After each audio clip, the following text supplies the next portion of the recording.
Les médiateurs de quoi? Ils n'ont besoin de personne. Là, c'est un pays qui est occupé par les puissances étrangères. Il est occupé, la Libye, elle est occupée par les puissances étrangères. C'est totalement occupé.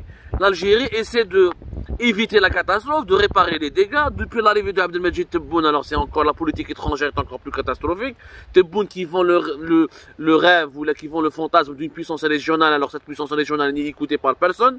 Les Libyens, pour décider dans leur propre pays, ils ont besoin de l'accord des Turcs, des Qataris, des Émiratis, ou là, des Russes, ou là, des Français. L'Algérie, elle est juste là pour essayer un élément du décor. Elle est juste là pour essayer de faire un tant soit peu le médiateur. Et encore, une influence très minime. Elle est la Libye. Je vous salue la Tunisie, un autre pays maghrébin. Depuis 25-26 juillet, le coup d'état déguisé du président tunisien Kais Saïd, qui a limogé le premier ministre, qui a démis le gouvernement, qui a même immobilisé, qui a pratiquement, il a dissolu le parlement, qui a été élu par le peuple. Il a choisi plus tard, récemment, un nouveau gouvernement que lui-même a choisi. La Tunisie elle est divisée entre les pro et les anti-Kais Saïd. Ou Kais Saïd, il a décidé de cela comment?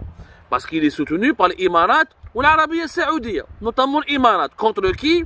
Contre le Qatar et la Turquie qui soutiennent le mouvement Nahda. Ourium, la Tunisie qui est pratiquement en faillite, elle est carrément en faillite avec des dettes à un niveau d'endettement qui a dépassé les 30 milliards de dollars. Je parle de la dette extérieure. Elle a besoin surtout des Émirats et de l'Arabie Saoudite pour essayer de continuer à survivre. Les adversaires du président tunisien actuel, Kais Saïd, ont aussi, s'ils veulent prendre le pouvoir, ils ont besoin de soutien et de l'accompagnement de la Turquie et du Qatar. L'Algérie essaie de jouer un rôle, mais qui est de plus en plus mineur. Face au lobbying de l'Arabie Saoudite ou des Émirats ou de la Turquie ou du Qatar, l'Algérie, aujourd'hui, nous avons été réduits, nous avons même les preuves, on est depuis l'été 2020, depuis fin juillet 2021, le coup d'état déguisé de Kais Saïd, à 2 reprises à Tunis, il a bien remarqué qu'il faut bien parler, qu'il faut beaucoup plus parler aux Émiratis qu'à Kais Saïd. Kais Saïd, il essaie de ménager les Algériens, il essaie de dialoguer avec eux, de leur faire croire qu'il y a Ismaël Hom, etc. Mais en vérité, tout ce qu'il a décidé, tout ce qu'il est en train de faire, sa feuille de route, elle est uniquement écrite, pensée, élaborée, avec sa participation, bien sûr, il n'est pas passif à 100%, mais sa feuille de route, elle a été pensée, écrite depuis Abu Dhabi et Riyad.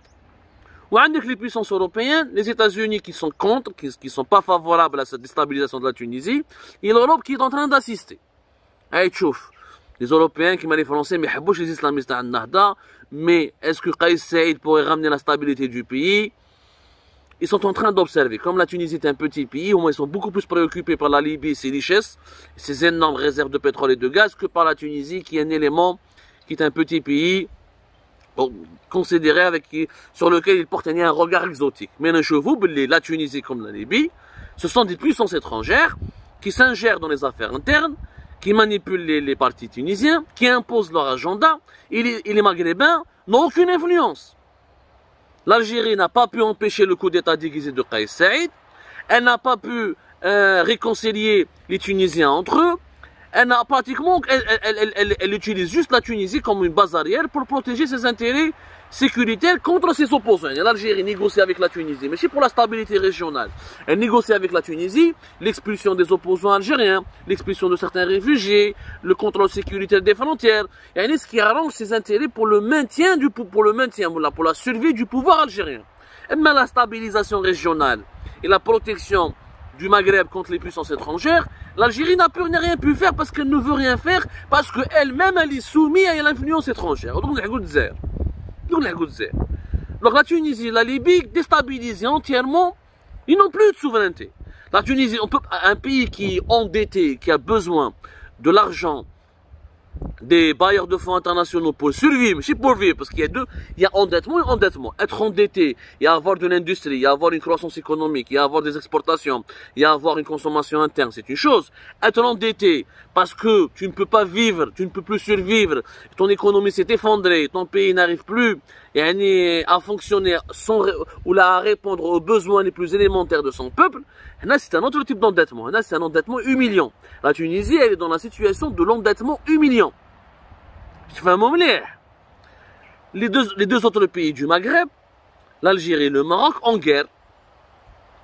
La guerre froide qui durait depuis des années est en train de devenir une guerre ouverte et qui menace d'aller vers une confrontation.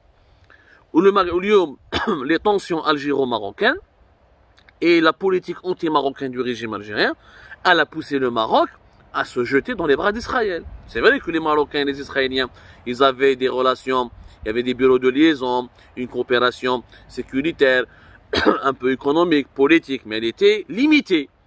Elle n'était pas flagrante. Depuis la fin de l'année 2020, avec la reconnaissance américaine de la souveraineté du Maroc sur le Sahara et la normalisation des relations entre le Maroc et Israël, les lobbies israéliens ont transformé le Maroc en une base arrière.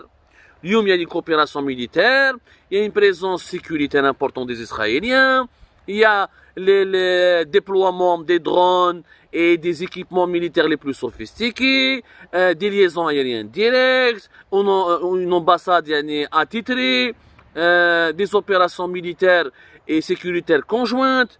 Israël a pris pied au Maroc. Israël, elle ne rentre pas dans une région sans faire des dégâts. شفنا كي دخلت السودان comment le Soudan s'est divisé. شفنا كي دخلت dans certains pays africains comme l'Éthiopie, mais l'Érythrée. Il n'y a pas une région où Israël ne entre où il n'y a pas de dégâts. Parce que les lobbies israéliens défendent un agenda, leurs intérêts, et celui qui ose s'opposer à ces agendas, à ces intérêts, finit mal. Le Maroc dans les bras d'Israël, l'Algérie qui a pris peur, qui a paniqué, et qui a peur pour sa sécurité, et qui a peur que les rapports de force soient inversés en sa défaveur, elle cherche quoi? Elle cherche le parapluie russe. Donc, virage russe à 360 degrés en Algérie. Le 29-30 septembre dernier, il y avait des manœuvres militaires conjointes la Russie et l'Algérie, fait Marsal Kibir, fait Wahram. Début octobre, des militaires algériens ont participé à des opérations militaires. C'est le premier exercice militaire auquel les militaires algériens participent officiellement, ouvertement, à l'extérieur des frontières. Cet exercice s'est déroulé au nord à la frontière entre la Russie et la Géorgie, dans des régions qui sont déclarées autonomes, mais qui ne sont pas reconnues par la communauté internationale. Je vois la position bizarre de l'Algérie. L'Algérie, le Sahara occidental, elle est attachée aux solutions où il a un règlement conformément aux résolutions de l'ONU et du Conseil de sécurité. Très bien. Mais علاش تروح تبعت les militaires تاعك تروح dans deux provinces au nord de la Géorgie, des provinces à la limite pratiquement sur le territoire de provinces autonomes qui ne sont pas reconnues par la communauté internationale et qui sont des mouvements séparatistes qui sont financés par Moscou et qui ne sont pas tolérés ni reconnus par la communauté internationale ni par la Géorgie. L'Algérie qui se plaint du séparatisme chez elle, elle participe à des exercices militaires sur des terrains appartenant à des séparatistes pro-russes. Bien sûr, l'Algérie et la Russie, c'est une vieille histoire.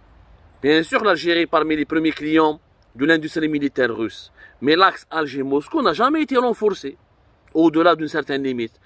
L'Algérie n'a jamais pensé donner une base militaire aux Russes. L'Algérie n'a jamais pensé soutenir la guerre. Elle a toujours voulu rester neutre. Les mouvements non alignés. Elle ne voulait pas s'aligner à 100% sur la ligne russe. Au point où l'Algérie, elle est en train de soutenir l'implantation de la Russie à travers les mercenaires du groupe Wagner في Mali. Elle veut même financer. Algérie par l'information. On a sorti le scoop où ils ont réagi violemment à Alger, notamment au niveau du ministère des Affaires étrangères. On a donné des dates. L'Algérie va financer une partie du contrat de 9 millions d'euros par mois que le Mali devra payer pour déployer les mercenaires du groupe Wagner sur le territoire malien. Et l'Algérie fait tout ça pour ça. Elle fait tout ça pourquoi? Parce qu'elle veut absolument s'abriter derrière le parapluie russe. Comme le Maroc s'est caché derrière le parapluie israélien, il est en train de bénéficier de la puissance technologique et militaire israélienne et de l'ampleur du lobby israélien dans le monde, de sa puissance. L'Algérie n'a plus le choix. Pour sa survie, le régime algérien pour sa survie, donc pour avoir la protection de Vladimir Poutine. Le régime algérien veut faire comme Bachar al-Assad. Bachar al-Assad, il a concédé toute sa souveraineté aux Iraniens et aux Russes pour qu'ils puissent survivre à la révolution, à la guerre civile, au jeu des lobbies étrangers, des autres puissances étrangères qui ont voulu le dégommer. L'Algérie est dans le même schéma, qui m'a Bachar al-Assad. تابعوا في بوتين واش تقول موسكو نديرو وعلاش باسكو موسكو c'est le seul parapluie qui peut les protéger en cas de tempête qui va totalement les emporter ou là qui risque de les ébranler définitivement. Donc l'Algérie, elle a tourné le dos à la France parce que c'est très bien que la France ne soutient plus les délires comme la crise de Paris ou Alger à cause du délire totalitaire du régime algérien, l'incapacité de l'Algérie, du régime algérien à garantir la stabilité du pays, à relancer l'économie, à gérer les problèmes migratoires, à réduire la détresse de la population. Donc c'est un régime qui est clairement instable. Et un régime instable à Alger, c'est toute la stabilité régionale qui est menacée.